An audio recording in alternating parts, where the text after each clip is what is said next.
Nada Pessoal, com Antero Paz de Barros e Pedro Pinto de Oliveira. Olá, amigas e amigos do pnbonline.com.br. Hoje, no programa Nada Pessoal, você vai ver uma entrevista muito especial. Ele é filho de Dona Almira e do meu colega professor Ranulfo Paz de Barros. É marido da Cristiane, pai do Ranulfinho, da Patrícia e do Tiago, e avô de uma turminha maravilhosa. Foi senador da República, vereador por Cuiabá, deputado federal constituinte, um grande polemista, jornalista, consultor de comunicação política, radialista e advogado. Hoje, no Nada Pessoal, o nosso entrevistado é Antero Paz de Barros, e entrevistado com a ajuda de um time de 12 entrevistadores, figuras públicas das mais variadas áreas, da política, da arte, do jornalismo, gente que vai me ajudar aqui nessa entrevista com Antero Paz de Barros, com perguntas polêmicas para um polemista. Nada pessoal. Antero, eu quero perguntar, começando essa entrevista, a sua definição. Antero por Antero. Na verdade é o seguinte, primeiro uma pequena correção, né? Eu sou pai da Patrícia, do Ranulfo e do Tiago. A Patrícia é a primeira, Tiago caçulinha e Ranulfo do meio. Pela exposição aí, parece que Ranulfo é o mais velho. Não é. Pode até parecer o mais velho. Ele parece o mais velho. Pode até parecer o mais velho. Bem mais velho, ele parece bem mais velho. Olha, Pedro, eu acho assim, o Antero, ele é sincero, correto, tímido e absolutamente honesto nas coisas que fala. Eu, por exemplo, não consigo trabalhar com a mentira em nenhum momento da minha vida, nem no jornalismo e nem na política. E isso, às vezes, faz mal. E minha filha até fala assim, pai, claro, né, minha filha me acha um cara bom. Ela fala assim, pai, o senhor é tão bom e as pessoas não percebem, acham o senhor muito duro, muito sisudo, etc. e tal. Mas é a imagem que ficou, paciência. Vamos conviver com ela. Bom, Antero, nós dividimos essa entrevista em 3 grandes blocos. O primeiro bloco é uma avaliação política com colegas do jornalismo, e o segundo bloco são momentos pessoais e da sua carreira, e um terceiro bloco de um universo que você domina, ama de paixão, que é o universo do rádio. Nós vamos começar com o bloco de avaliação política e você consegue prodígios e milagres. Nós vamos trazer agora a pergunta de um jornalista, de um grande nome do jornalismo de Mato Grosso, que é Tinho Costa Marques. E ele raramente grava um vídeo. Ele sempre fez a carreira dele como jornalista de impresso e ele vai fazer essa entrevista, não vai perguntar nada de Poconé nem de Cangas, né? Ele vai fazer a primeira pergunta da nossa entrevista. Vamos ver a pergunta do jornalista Tinho Costa Marques aqui para o Nada Pessoal, a pergunta para o Antero Paz de Barros. Antero, a minha pergunta é a seguinte, né? Como é de conhecimento, né, de todos, o Senado acaba de abrir uma CPI para apurar eventuais omissões, falhas, erros praticados pelo governo federal no combate à Covid-19. Você acredita que, no decorrer dessas investigações que são feitas pela CPI, pode vir a ser levantados elementos suficientes que ensejem um pedido de impeachment do presidente Jair Bolsonaro? Bom, Tinho, primeiro eu acredito o seguinte, o impeachment começa na Câmara dos Deputados, não é no Senado. A conclusão que a CPI do Senado pode chegar é de que foram cometidos crimes comissivos e omissivos, ou o Bolsonaro agindo ou o Bolsonaro se omitindo. E isso vai ser encaminhado à Procuradoria-Geral da República, né? e outros elementos do governo Bolsonaro podem ser indiciados. Eu não tenho dúvida que vai ter muita dificuldade para explicar o senhor Pazuello. O ministro Pazuello, que foi um ministro obediente, que foi um ministro subserviente, ele vai ter muita dificuldade de explicar tudo aquilo que o governo fez e deixou de fazer no combate à pandemia. Mas eu não acredito, pode até ser que em função do desgaste causado pela CPI, a Câmara dos Deputados comece o processo de impeachment, mas não por causa do resultado da CPI. O resultado da CPI só pode ser encaminhado ao Procurador-Geral da República. Agora, Antero, você com a sua experiência como senador da República, que presidiu uma CPI, a CPI do Banestado, quais são as dificuldades na prática para o parlamentar para investigar com qualidade, para investigar com seriedade esse jogo político que está posto aí, como o próprio presidente da República colocou, de também tentar confundir, atrapalhar? Isso pode colocar essa CPI mais para aquilo que o brasileiro chama acabar em pizza do que ter um resultado de qualidade como a sociedade espera do parlamento? Olha, esse é o perigo desse debate. Porque, assim, se você for perguntar à opinião pública, vocês não acham que deve também investigar os bilhões que Bolsonaro mandou para os estados e para os municípios? É claro que a população quer que investigue isso. Ocorre que o Estado democrático de direito não permite que isso seja feito. Simples assim. E por um motivo muito simples. Vocês já imaginaram se o Senado da República for investigar mais de 5.700 municípios brasileiros? E os 26 estados e mais o Distrito Federal? Que são os entes, os municípios, o Distrito Federal, os estados e a União que compõem a República Federativa do Brasil, não vai chegar em lugar nenhum. Quem fala que quer investigar tudo, quem fala que quer a CPI do fim do mundo, que é o Bolsonaro, é quem não quer que seja feita nenhuma investigação.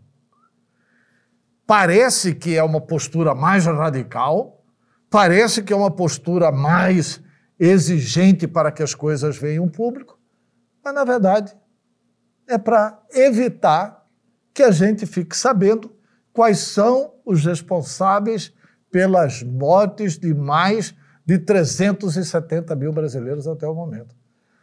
Então, é isso. Eu acho que o Senado tem técnicos competentes. Os senadores indicados são competentes, né? As pessoas falam, Tasso Gereissati tem uma experiência extraordinária. Foi governador do Estado, senador da República, um homem correto, sério. O Renan Calheiros, que foi ministro da Justiça, é advogado, tem uma grande formação jurídica e tem uma experiência extraordinária como ex-presidente do Senado. O Randolfo Rodrigues, que me parece advogado também. Enfim, a comissão, ela é formada por gente de bem. Pessoas que são ali indicadas como sendo pró-Bolsonaro, tem um probleminha. Tem 2 do Amazonas. E o Amazonas foi uma das maiores vítimas das omissões do governo Bolsonaro. Então é evidente que eu acho que essa CPI vai enfraquecer ainda mais o presidente da República, que já não está bem na fotografia. Ele já está perdendo no segundo turno para o Lula. Segundo a Bandeirantes, não é a Globo, não. Segundo a Bandeirantes, o Poder Data, que em convênio com a Bandeirantes, mostra que ele está perdendo para o Lula e para o Huck. Não ganha do Ciro e também não ganha do Moro. E também não ganha do Dória. Então, a situação do Bolsonaro está ficando cada dia pior e se essa CPI funcionar como deve, vai ficar pior ainda. Vamos agora à pergunta do jornalista e professor Benedito Dielcio Moreira, meu colega do programa de estudos da cultura contemporânea do ECO. Vamos lá, Dielcio Moreira. Você tem uma longa folha de serviços prestados a Mato Grosso como vereador, como senador, e é um dos mais importantes jornalistas do Estado, um dos mais importantes comunicadores de Mato Grosso. Você reúne duas experiências essenciais nos dias de hoje: conhecimento político e conhecimento de comunicação. Considerando as desigualdades do país, cada vez mais profundas, e considerando a polarização nas redes sociais, a manipulação de informações, a descontextualização de dados, de informações, o uso marginal das redes e com fins, sobretudo, políticos e financeiros, como o setor da comunicação comprometido com a responsabilidade social pode melhor enfrentar esse cenário. Bem, Dielso, grande pergunta, e a gente tem uma enorme preocupação com essa utilização das redes sociais. Eu, até uma eleição atrás, eu dizia o seguinte: comunicação é verdade e o que ganha é a verdade. Mas depois do episódio Trump nos Estados Unidos e depois do episódio Bolsonaro no Brasil, a deturpação feita nas redes sociais levou a população brasileira a acreditar em fake news. A comunicação tem sido um fake news só. Vou pegar só um exemplo com relação a essa CPI. Bolsonaro e o seu deputado faz-tudo em Mato Grosso, Zé Medeiros, disseram claramente aqui à população de que ele mandou 20 bilhões para o combate à Covid em Mato Grosso. Aí o governo do Estado, com calma, com parcimônia, requereu os dados oficiais do Ministério da Fazenda, do governo federal, e ficou comprovado que ele mandou para a Covid e para o Estado 368 milhões. E que ele não chegou a mandar 20 bilhões nem para o Estado. Que com transferências obrigatórias e mais o FEX, que é uma obrigação atrasada da União com o Estado, vieram um pouco mais de 5 bilhões para o Estado de Mato Grosso. Perceberam o tamanho da mentira? Quer dizer, os bolsonaristas que receberam a informação na rede, ele, Bolsonaro, falou isso em live, naquelas lives de quinta-feira. Então nós temos um presidente que usa a rede social para mentir e alimentar a sua tropa. Agora, essas pessoas que são seguidoras do Bolsonaro, eles não têm sequer paciência de ouvir a verdade. Por exemplo, muito provavelmente o que nós estamos falando aqui já irritou muitos deles. Mas essa é a verdade. O Bolsonaro mente espalhafatosamente, dando números e informações que não correspondem à verdade. Eu acabei de ler um livro, me foge agora o nome do autor, mas o livro é espetacular. É o livro que mostra assim, o povo contra a democracia. Ele faz várias análises, mas uma das análises do livro é exatamente de que a democracia liberal, essa democracia está em risco. Inclusive esteve em risco recentemente nos Estados Unidos, com aqueles atropelos do Trump, inclusive mandando invadir lá a Câmara e o Senado. Que a democracia está em risco exatamente pela má utilização das redes sociais. E o Bolsonaro aqui não fala em outra coisa. Bolsonaro, de manhã, à tarde, à noite e madrugada, troca ministro do Exército, sai um, entra outro, e ele continua pensando só numa coisa, o objeto de desejo dele é o golpe, é a intervenção militar com Bolsonaro. Então, sinceramente, eu tenho muita preocupação e sei da enorme responsabilidade dos veículos de comunicação tradicionais de recolocarem a verdade. Com certeza, essa situação do Bolsonaro vai fazer com que os historiadores lá na frente escrevam que a resistência da imprensa democrática do Brasil foi fundamental para nós mantermos a democracia. E eu não tenho dúvida nenhuma que o ponto central da disputa da próxima eleição é assim: a favor ou contra a democracia.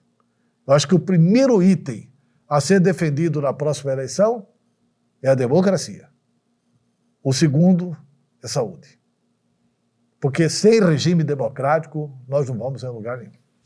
Vamos agora à pergunta, Antero, do jornalista, consultor de comunicação, um grande especialista em pesquisas eleitorais, o Amaury Teixeira. Antero, eu sei que você é uma pessoa de fé, uma pessoa que acredita em Deus.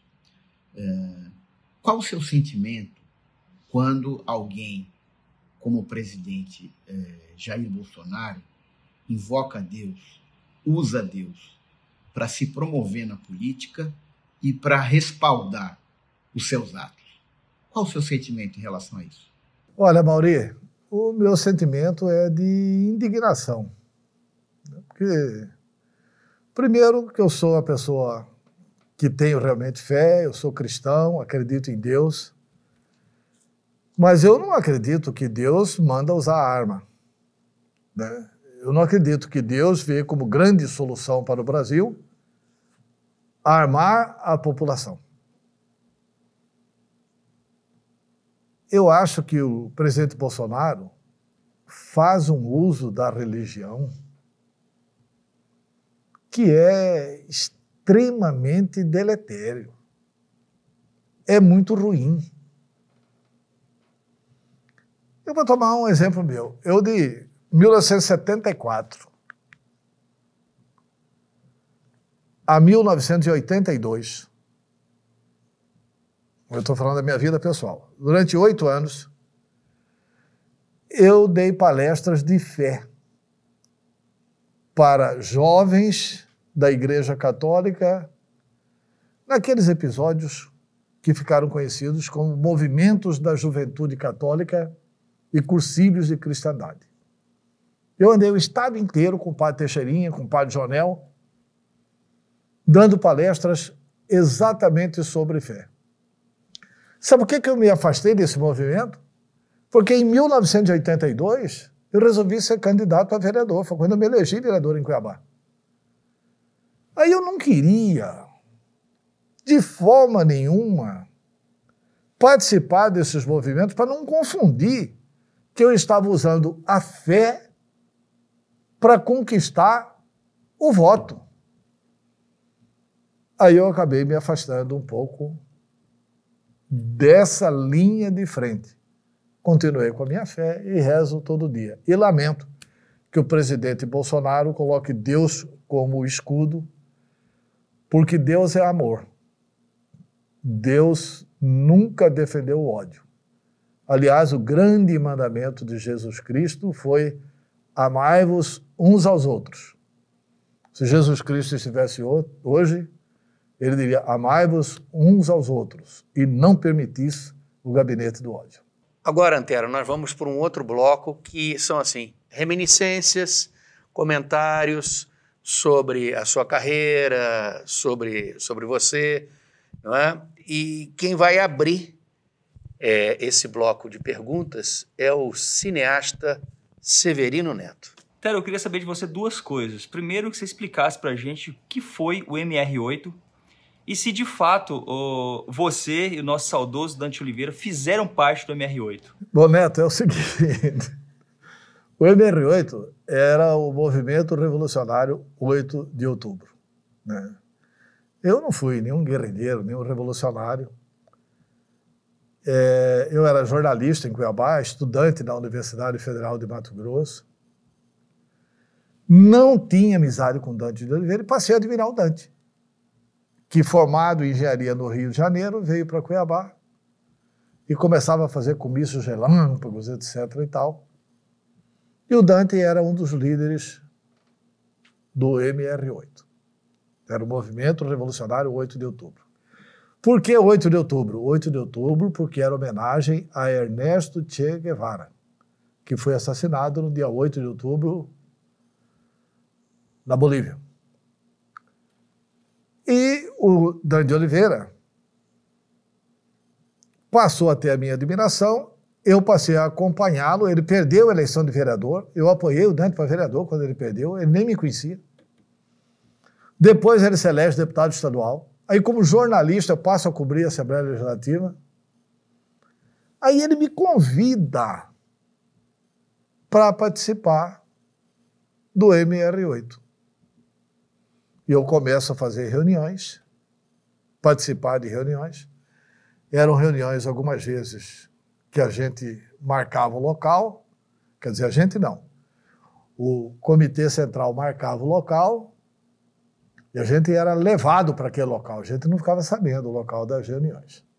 Na época, a gente vivia sob o regime do Decreto-Lei 477. Eu estudava na Universidade Federal de Mato Grosso e você não podia se reunir com os outros estudantes. E aquela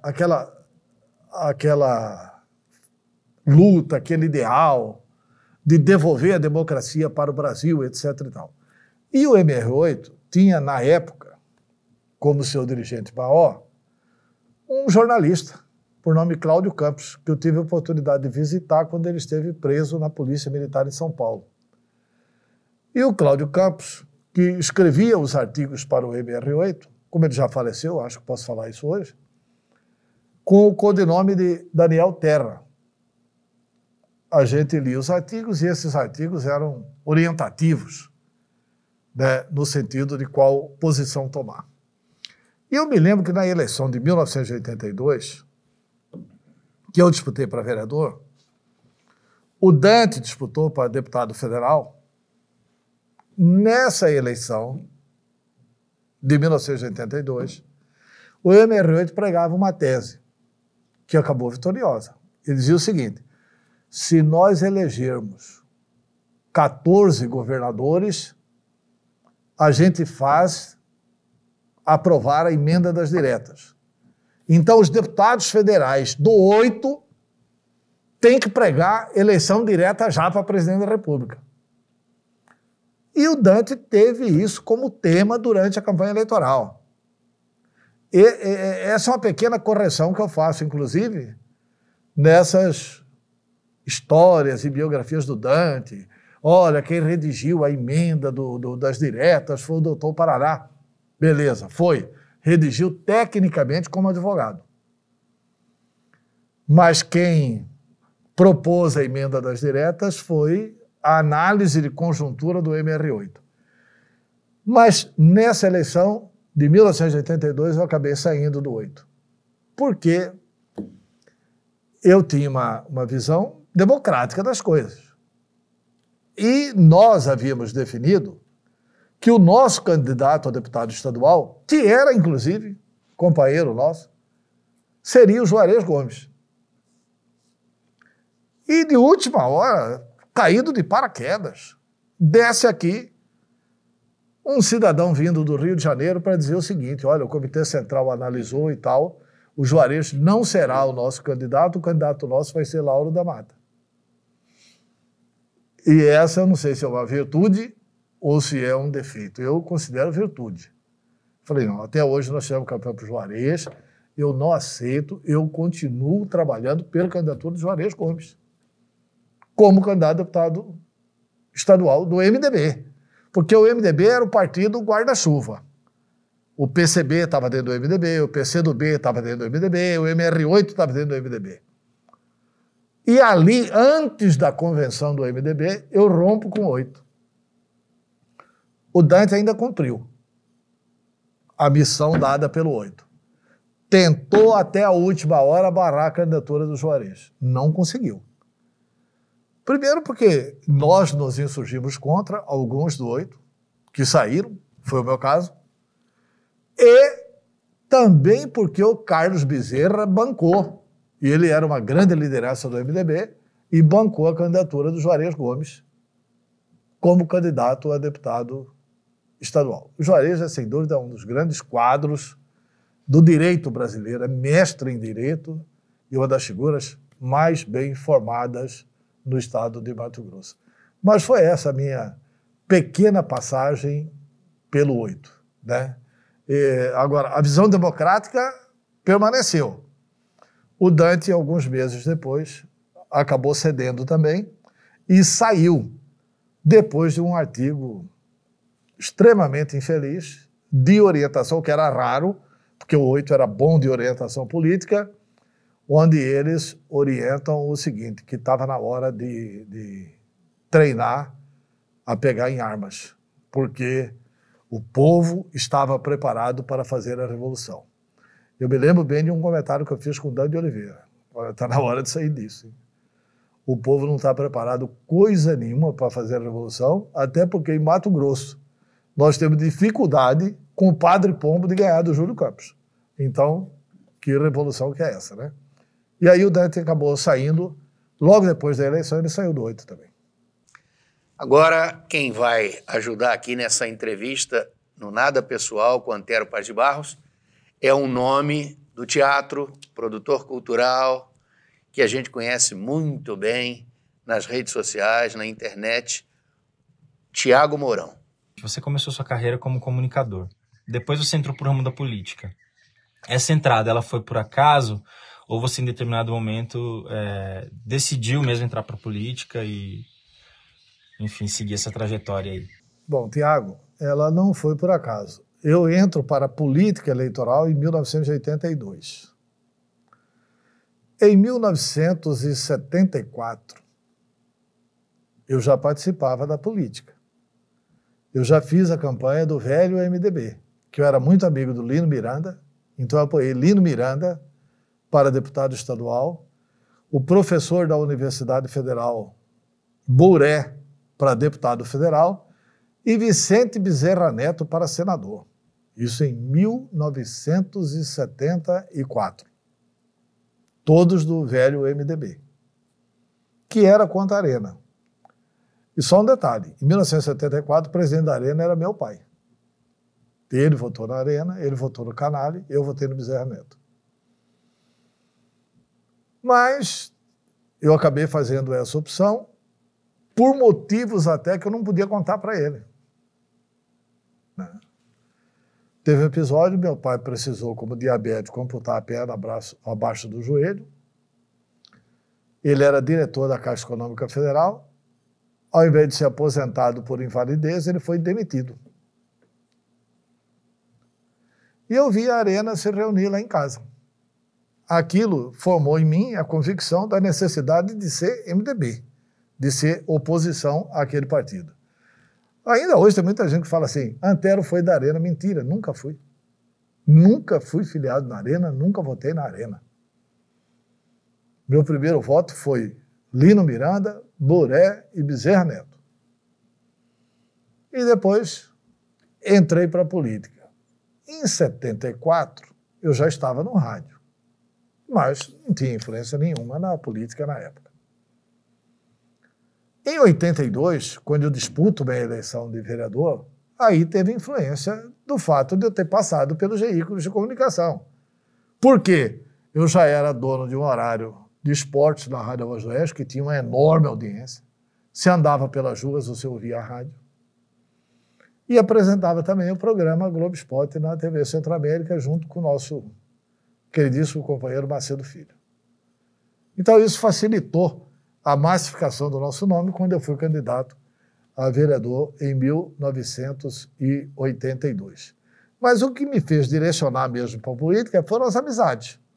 Primeiro com o Lino, eu passei a fazer campanha com ele, a ouvir discurso do Lino, do Mário Márcio Torres, do Bouré, do Bezerra Neto, dessas pessoas da época.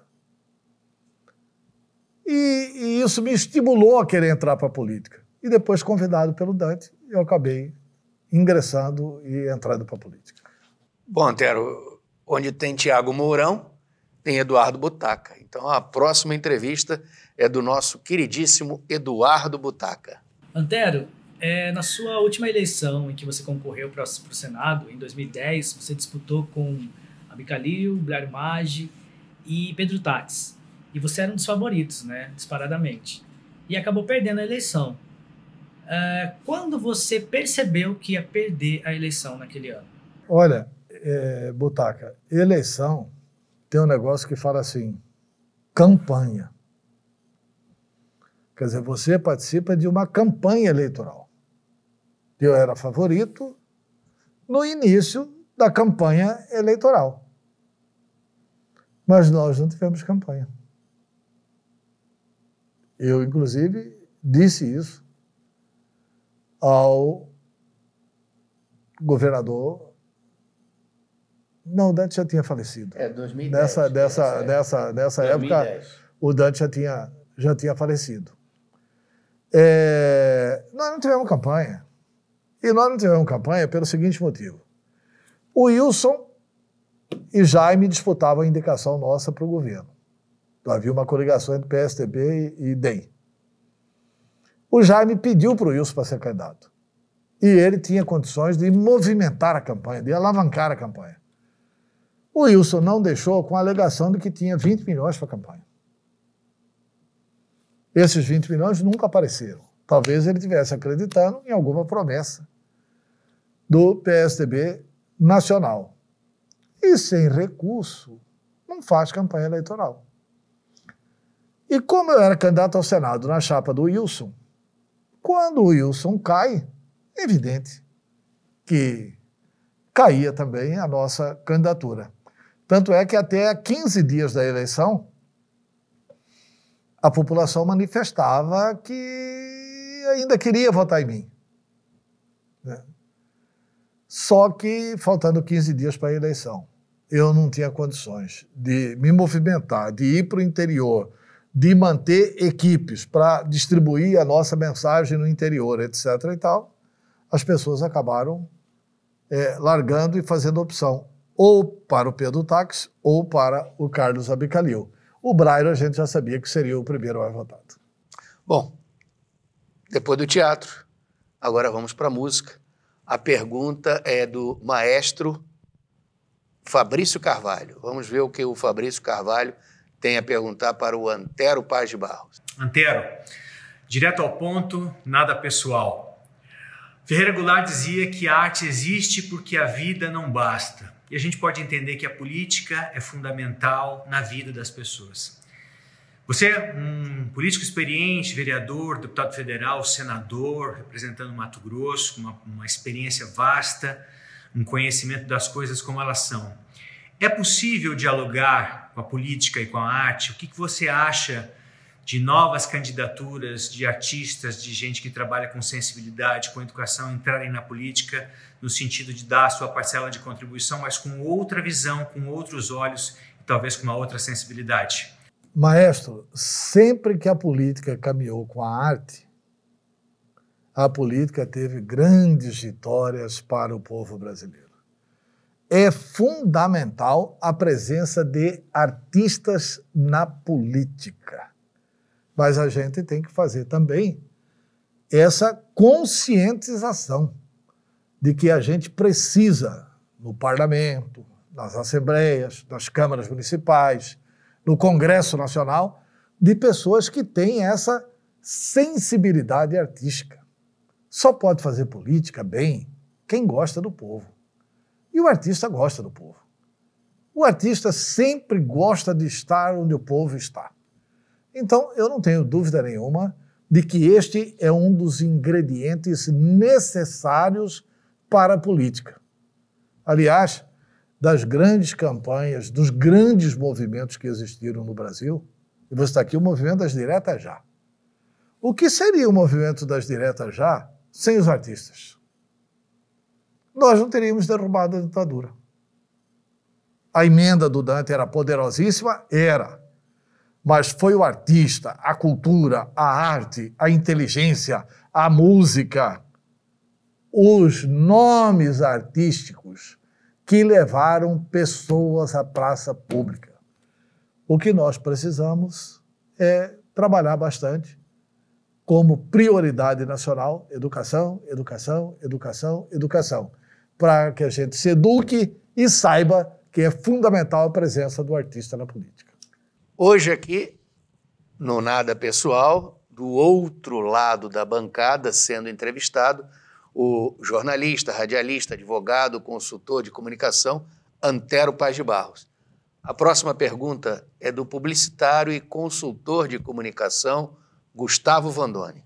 Antero, trago duas frases aqui que são muito faladas na política. Uma do Magalhães Pinto, que diz que a política é como nuvem. Você olha, está de um jeito, olha de novo, já mudou. E a outra do Leonel Brizola, né, que fala que a política adora a traição, mas odeia o traidor. O que eu queria ouvir de você, do alto da sua experiência, da sua vivência na política, e tudo que você representa hoje para a política e para a comunicação política também, qual a importância da palavra na política? A palavra ainda vale? Gustavo, a palavra ainda vale. Aliás, quem tem mais credibilidade na política é quem honra a palavra. Vou citar dois exemplos de pessoas com as quais eu convivi. Oswaldo Sobrinho. Você combinava com Oswaldo Sobrinho. Está combinado, Oswaldo? Você vai apoiar esta chapa, esta candidatura e tal? Pode virar as costas e ir embora. Márcio Lacerda pode virar as costas e ir embora. Porque é importante você fazer política com quem você pode confiar. De uns tempos para cá, isso piorou muito no Brasil. As pessoas estão fazendo entendimentos muito mais em cima de acordos financeiros do que entendimentos em cima de planos, de propostas, de projetos para desenvolver Mato Grosso e o Brasil. Mas eu creio que este ainda é um ingrediente fundamental. Celebrado o compromisso, cumpra-se. É assim que deve ser a política. Bom, agora nós vamos conversar com dois representantes do Parlamento de Mato Grosso. Nós vamos começar primeiro com a pergunta, agora como entrevistadora, no Nada Pessoal, a deputada Janaína Riva, do MDB. Eu gostaria de saber, Antero, você que hoje é um marqueteiro renomado, já foi senador, um expoente político no estado de Mato Grosso, que experiências você levou da carreira política para o marketing e hoje, se você fosse candidato novamente, o que você levaria da sua carreira de marqueteiro para a disputa política? Janaína, eu levei a experiência da política, quer dizer, entender o jogo da política. Quer dizer, quando você participa da política, você, por exemplo, que é uma exímia articuladora, você sabe perfeitamente de que essa articulação acaba trazendo benefícios políticos. No marketing não é diferente. Desde a questão da definição do tempo da televisão, precisa da articulação política. Portanto, a orientação no marketing não pode ser uma orientação exclusivamente sobre eu falo isto e não falo aquilo. Ela tem que ser, inclusive, uma orientação com relação à composição de forças, para conseguir realmente ter mais espaço para conversar com o eleitor. Então, essa é a experiência que eu trouxe da política para o marketing, de que a articulação da política era fundamental e que o candidato tem que falar aquilo que o povo quer ouvir. E hoje o marketing tem instrumentos extraordinários, como é o caso, por exemplo, da pesquisa qualitativa, que orienta completamente o discurso do candidato. Depois de estar no marketing, o que levaria para a política? Eu levaria para a política o que sempre exercitei na política. Todas as candidaturas minhas, eu tinha um projeto para ser vereador de Cuiabá, um projeto para ser deputado constituinte e um projeto para ser senador da República. Em todas elas, eu explicitei o que é que eu queria fazer como vereador, como deputado constituinte e como senador da República. É isso que está faltando. Inclusive, porque você vê assim, as pessoas falarem, eu quero ser federal, eu quero ser estadual, eu quero ser senador. Para quê? O que você vai fazer com o mandato? O mandato parlamentar, ele precisa ser um instrumento do desenvolvimento do estado onde você mora. É simples assim. E você precisa arrastar para a sua ideia, expondo exatamente os temas que você vai defender na hipótese de ser eleito. Então, eu acho que é um jogo de muita sinceridade com a população e dizendo o que é que você quer fazer. Você não pode votar num candidato porque esse candidato quer ser candidato só para destruir aquele. Não. A gente tem que votar no candidato que tenha propostas para o desenvolvimento do estado de Mato Grosso e do Brasil. É isso. Quer dizer, também resumo, Antero, o candidato precisa entender que a comunicação não supre onde falta política. Ah, não tem como. Se faltar política, não tem comunicação que dê jeito. Eu uso até uma frase do Espiritismo, de Allan Kardec, que é assim, sem caridade não há salvação. Sem política, não há comunicação política. Simples assim. Bom, agora, também deputado estadual, como entrevistador aqui do Nada Pessoal, perguntando para o Antero Paz de Barros, o deputado estadual Lúdio Cabral, do PT. Assim, você é reconhecido como o mago da comunicação política em Mato Grosso. Tem inúmeras vitórias na sua trajetória, para prefeito de Cuiabá, para governo do estado. Isso é uma pergunta que eu sempre tive vontade de te fazer. Qual a sensação que você fica depois de ter trabalhado e ajudado a eleger um candidato e esse candidato no exercício do mandato te decepciona? Não exerce o mandato com a qualidade que você apresentou na campanha eleitoral? Lúdio, obrigado pela pergunta. Eu creio que é a mesma decepção do eleitor. Porque eu sempre digo assim, comunicação é verdade. Antes de trabalhar para qualquer candidato, a gente pergunta assim, o que é que tem contra você? Aí ele fala, é praticamente um confessionário. A gente tem que saber onde é que ele pode ser atacado e qual argumento que você tem para se defender. É preciso saber disso, antecipadamente. E quais as propostas que você quer fazer? Vamos discutir aqui as propostas. Como que é o seu programa de governo? Embora a gente já tenha sugerido muita coisa para candidatos, mas quando a gente trabalha, a gente escreve em nome do candidato. Quando o candidato se compromete a fazer uma proposta, é porque ele está convencido que aquilo é o melhor para a população. E quando isso não ocorre, aí, sinceramente, causa decepção. A mesma decepção que causa no eleitor, causa em quem ajudou a eleger, votando e também fazendo a comunicação. A gente fica na mesma vala. A gente, no fundo, torce para que eles cumpram o que disseram no horário eleitoral. É isso. Mas a responsabilidade não é nossa. A responsabilidade é de quem se candidatou. Até porque é a campanha e não o mandato, né, Antero? Exatamente.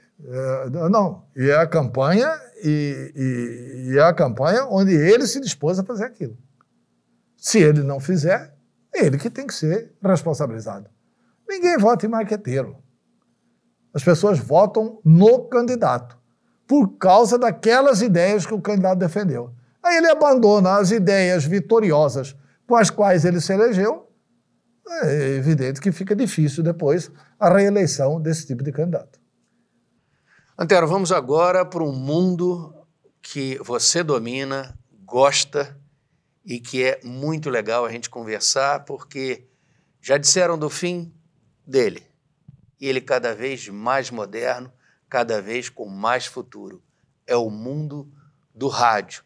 A primeira pergunta do rádio é da jornalista Júlia Munhoz, editora-chefe da Rádio Capital 101.9. Antero, eu queria que você comentasse sobre a força do radiojornalismo, principalmente nesse período de pandemia, e também sobre essa relação com as novas formas de comunicação mais contemporâneas, como o podcast. E eu gostaria que você falasse também, durante esses quase 6 anos de apresentação do Jornal da Capital, Qual foi a entrevista mais marcante para você? Júlia, é o seguinte, a entrevista mais marcante para mim foi a entrevista que a gente fez com o ex-governador Pedro Taques, ele tentando se explicar a questão da Grampolândia Pantaneira. Mas fizemos muitas entrevistas importantes aí na Capital FM, onde eu estive trabalhando no departamento de jornalismo por mais de 4 anos. Mais de 5 anos, afastado um pouco agora por causa da pandemia. O rádio, anunciaram a morte dele várias vezes, mas o rádio, ele sobreviveu com o transistor. Teve uma época, inclusive, que a rádio Vila Real de Cuiabá, através de uma ideia do João Roberto Curti, ela falou assim, o Brasil tem 120 milhões de brasileiros. Você conhece alguém que não tem rádio? Quer dizer, todo mundo tem rádio. As pessoas ouviam o radinho em casa, etc. e tal. E hoje, o rádio está mais forte ainda. Porque para você ouvir rádio, você sequer precisa do rádio. Você pode ouvir rádio no aparelho de televisão, no aparelhinho do telefone. Quer dizer, o rádio pode te acompanhar em qualquer lugar. A velocidade da informação no rádio, ela é maior do que a velocidade da informação dos sites. Os sites de notícias, muitas vezes, se baseiam no rádio para manter atualizada a sua informação. E faz tempo que eu estou no rádio, hein? Eu estou no rádio, no tempo de rádio. O rádio está em você, né, André? Eu estou na rádio desde o tempo de rádio escuta, quando você tinha que ficar ouvindo a Bandeirantes, a Tupi, a Globo, a Guaíba, a Gaúcha, em ondas de 19 metros, 31 metros, 45 metros, para pegar as informações e dar as notícias em primeira mão aqui na Rádio Voz do Oeste, na Rádio Difusora, na Rádio Cultura, etc. e tal. Então, o rádio é algo assim espetacular. E hoje, essa integração do rádio com os outros veículos e também com as outras plataformas, ela garante realmente uma continuidade do rádio. E também os podcasts. Que é o rádio expandido. Que é assim, você ouve as coisas no rádio e vamos supor que você perdeu, né, aquela entrevista, que você perdeu aquele comentário, que você perdeu aquele podcast. Depois você pode consultar, colocar o fone de ouvido, fazer a sua caminhada e ouvir ali o rádio, né? O podcast. Então, eu não tenho dúvida nenhuma que o rádio vai continuar sendo um forte instrumento. Aliás, pesquisas atuais estão mostrando esse crescimento, inclusive na mentalidade dos investidores que estão aumentando as suas verbas publicitárias nos rádios e nos sites. E agora, ainda com o mundo do rádio, agora do rádio esportivo, a pergunta é de um confesso aprendiz de Antero Paz de Barros, do comentarista esportivo Antero Paz de Barros, que era chamado a época de ouro da rádio, das rádios, das equipes esportivas, de a enciclopédia do futebol. Vamos ouvir agora a pergunta, vamos ver também a pergunta de João Neto, diretor da Rádio Capital 101.9. Antero, hoje a gente vive um momento muito especial para o futebol de Mato Grosso, com o Cuiabá na Série A, com o Cuiabá na elite do futebol brasileiro. E eu sei que você já viveu grandes momentos da história do nosso futebol, na década de 60, 70, 80. Eu quero saber de você, no radialismo esportivo, qual foi o momento mais marcante da sua carreira? Aquele momento que você vai levar para a sua vida, que foi a cereja do bolo. Olha, tem vários momentos marcantes da minha carreira, né? O momento mais marcante como radialista, mas principalmente como filho do maior desportista de Mato Grosso, Ranulfo Paz de Barros, foi quando eu estava de folga na rádio e meu pai me pediu, meu filho, me leve no estádio para eu me despedir do Flamengo. E o Flamengo vinha jogar aqui no Doutrinha e veio jogar no Doutrinha contra o Operário de Várzea Grande. Meu pai estava com a perna amputada, então a gente tinha que levar papai no estádio. Aí eu e Zé Luiz subimos com ele ali no Dutrinha, levando... Seu irmão? Meu irmão, levamos ele até a tribuna de honra. E naquele tempo tinha, além das rádios, o locutor do alto-falante, que era Ivo de Almeida, que falou assim, olha, chegando agora na tribuna de honra, carregado pelos seus 2 filhos, o professor Ranulfo Paz de Barros. E eu vi aquela arquibancada, não era jogo do misto, porque o papai foi fundador do futebol do misto, era jogo do Operário, Várzea Grandeza. E eu vi o estádio inteiro se levantar para aplaudir o meu pai. Então, sem sombra de dúvida, esse é o fato mais marcante da minha carreira. O outro fato foi no jogo misto e Operário. Em 1976, o maior público do Verdão, mais de 44 mil pessoas no estádio José Fragério. Edivaldo Ribeiro narrando, eu comentarista esportivo. Com 26 minutos do segundo tempo, o Operário jogava pelo empate. E o Operário ganhava o jogo por 2-1. Aí Edivaldo Ribeiro fala assim, aos 26 minutos. Antero de Barros, uma aula de bola. O Operário já carimbou o passaporte para o Campeonato Brasileiro, né? Porque precisa só do empate e está vencendo o jogo por 2-1. É isso, Antero? Eu falei, não, Edivaldo. O misto está perdendo muitos gols. Não é normal o misto perder tantos gols, principalmente o bife. Portanto, para mim, o jogo não está definido. Devolvi o microfone para ele. O Recolhe Pastoril lançou para tudo, entrou na área, pênalti. 2-2. E depois o misto fez o terceiro gol com o bife. Porque era um massacre. E o misto perdendo gols, perdendo gols, perdendo gols. E o ataque do misto era muito bom. Então, também foi um ponto marcante. E, assim, o que mais marcou foi o Campeonato Brasileiro inteiro. Porque o misto teve, de média, 38 mil pessoas no estádio.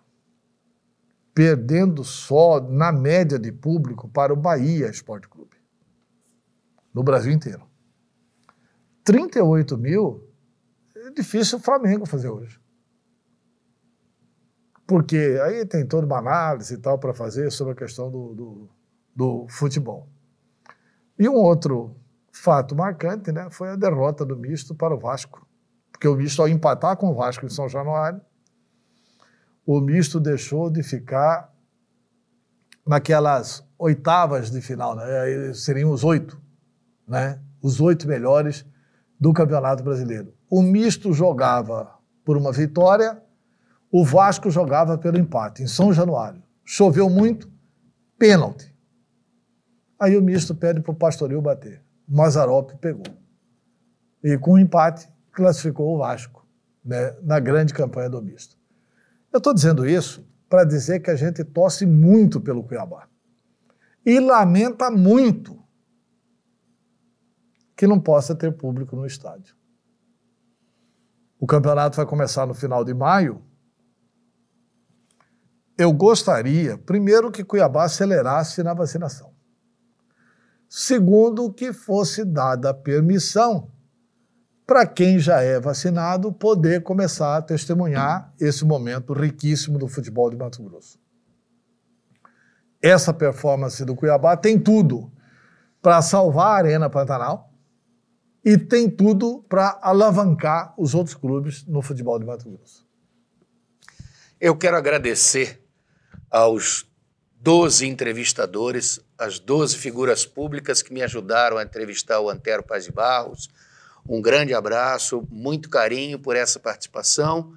E vocês podem ter certeza de que o Antero só soube dessas perguntas agora, durante a gravação.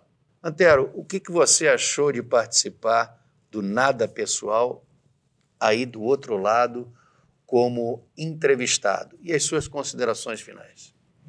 Olha, Pedro, eu conheço o programa Nada Pessoal, né? Não posso negar, foi uma alegria participar como entrevistado.